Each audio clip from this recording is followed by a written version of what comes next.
Din partea mea, Dani Mocanu, dedic această bombă muzicală pentru domnul Tudor Sălăgean din Târgu Mureș, bunul meu prieten, care mai bine se încrede într-un câine decât într-un om pervers și rău. Am peste 100 de ghile și o inimă mare în mine, dar nu mai ales lumea, că e perversă și rea.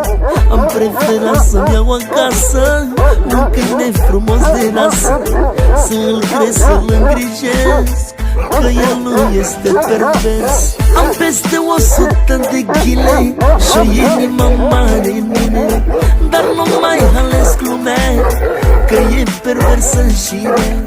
Am preferat să-mi iau acasă un câine frumos de rasă, să-l cresc, să-l îngrijesc, că el nu este pervers. Campion, campion, am fost și voi fi, și n-am să mă încred în oameni până voi muri, că dacă ajut un om